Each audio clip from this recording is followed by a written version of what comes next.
Você está ouvindo o audiobook de O Livro dos Espíritos de Allan Kardec. Parte 1. Das causas primárias. Capítulo 3. Da criação. Formação dos mundos. 37. O universo foi criado, ou existe de toda a eternidade, como Deus. É fora de dúvida que ele não pode ter se feito a si mesmo. Se existisse, como Deus, de toda a eternidade, não seria obra de Deus. 38. Como criou Deus o universo? Para me servir de uma expressão corrente, direi: pela sua vontade. Nada caracteriza melhor essa vontade onipotente do que estas belas palavras de Gênesis 1:3. Deus disse: faça-se a luz, e a luz foi feita. 39. Poderemos conhecer o modo de formação dos mundos? Tudo o que a esse respeito se pode dizer e podeis compreender, é que os mundos se formam pela condensação da matéria disseminada no espaço. 40. Serão os cometas, como agora se pensa, um começo de condensação da matéria, mundos em via de formação? Isso está certo. Absurdo, porém, é acreditar-se na influência deles. Refiro-me à influência que vulgarmente lhes atribuem, porquanto todos os corpos celestes influem de algum modo em certos fenômenos físicos. 41. Pode um mundo completamente formado desaparecer, e disseminar-se de novo no espaço, a matéria que o compõe? Sim, Deus renova os mundos, como renova os seres vivos. 42. Poder-se-á conhecer o tempo que dura a formação dos mundos. Da Terra, por exemplo? Nada te posso dizer a respeito, porque só o Criador o sabe, e bem louco será quem pretenda sabê-lo, ou conhecer que número de séculos dura essa formação. Parte 1. Das causas primárias. Capítulo 3. Da criação. Formação dos seres vivos. 43. Quando começou a Terra a ser povoada? No começo tudo era caos. Os elementos estavam em confusão. Pouco a pouco cada coisa tomou o seu lugar. Apareceram então os seres vivos apropriados ao estado do globo. 44. Donde vieram para a Terra os seres vivos? A Terra lhes continha os germes, que aguardavam um momento favorável para se desenvolverem. Os princípios orgânicos se congregaram, desde que cessou a atuação da força que os mantinha afastados, e formaram os germes de todos os seres vivos. Estes germes permaneceram em estado latente de inércia, como a crisálida e as sementes das plantas, até o momento propício ao surto de cada espécie. Os seres de cada uma destas se reuniram, então, e se multiplicaram. 45. Onde estavam os elementos orgânicos, antes da formação da Terra? Achavam-se, por assim dizer, em estado de fluido no espaço, no meio dos espíritos, ou em outros planetas, à espera da criação da Terra, para começarem existência nova em novo globo. 46. Ainda há seres que nasçam espontaneamente?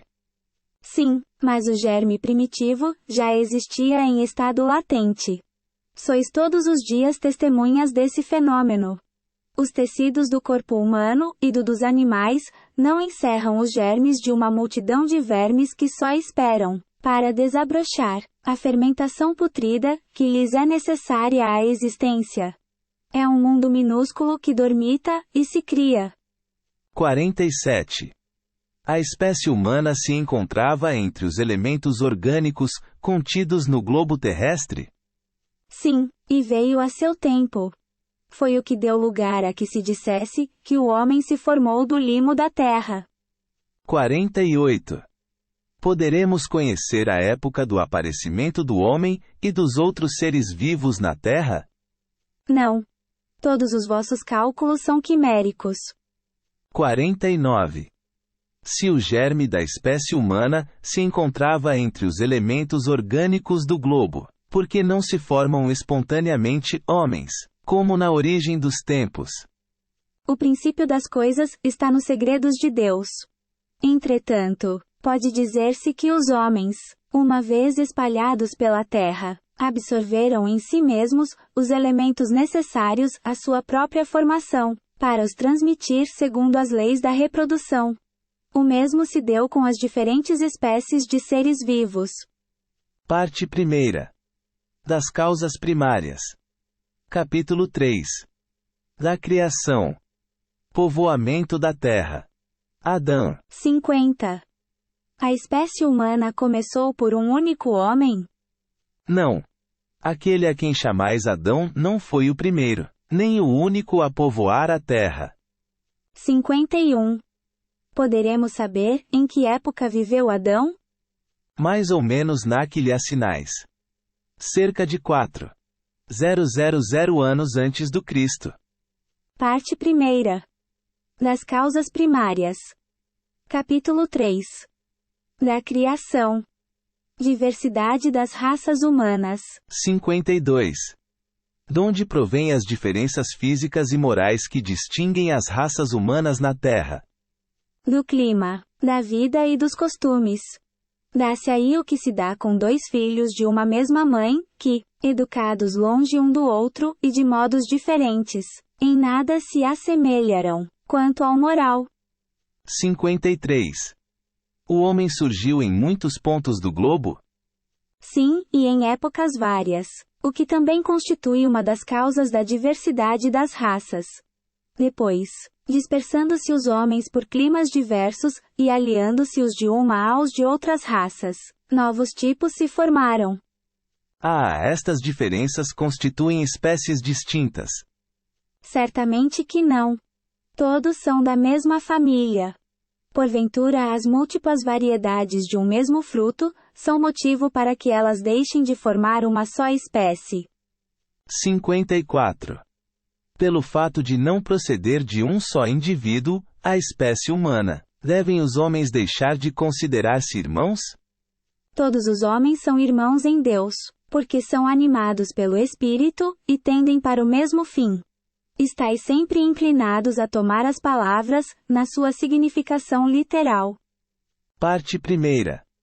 Das causas primárias. Capítulo 3. Da criação. Pluralidade dos mundos. 55. São habitados todos os globos que se movem no espaço? Sim, e o homem terreno está longe de ser, como supõe, o primeiro em inteligência, em bondade e em perfeição.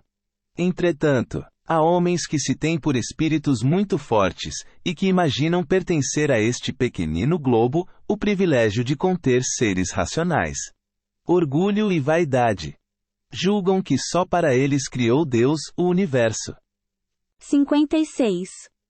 É a mesma a constituição física dos diferentes globos? Não. De modo algum se assemelham. 57. Não sendo uma só para todos a constituição física dos mundos, seguir-se-á tenham organizações diferentes os seres que os habitam. Sem dúvida. Do mesmo modo que no vosso os peixes são feitos para viver na água, e os pássaros no ar. Parte 1. Das causas primárias. Capítulo 3. Da criação. Considerações e concordâncias bíblicas, concernentes à criação. 58.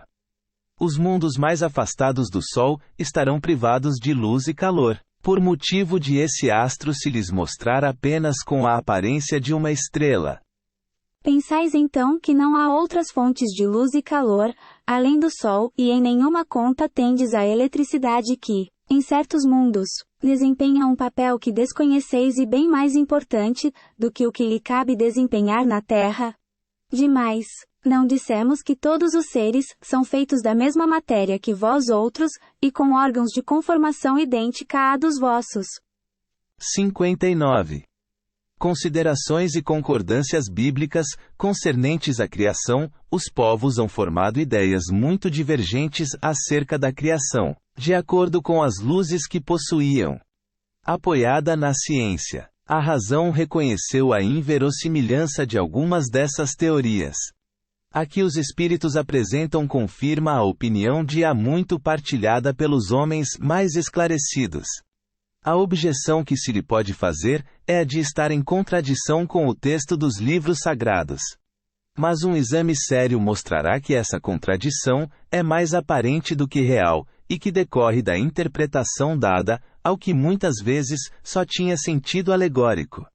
A questão de ter sido Adão, como o primeiro homem, a origem exclusiva da humanidade, não é a única a cujo respeito as crenças religiosas tiveram que se modificar. O movimento da Terra apareceu, em determinada época, tão em oposição às letras sagradas, que não houve gênero de perseguições a que essa teoria não tivesse servido de pretexto. No entanto, a Terra gira, malgrado os anátemas, não podendo ninguém hoje contestá-lo, sem agravo à sua própria razão. Diz também a Bíblia que o mundo foi criado em 6 dias, e põe a época da sua criação a 4.000 anos, mais ou menos, antes da era cristã. Anteriormente, a Terra não existia. Foi tirada do nada. O texto é formal. Eis, porém, que a ciência positiva, a inexorável ciência, prova o contrário.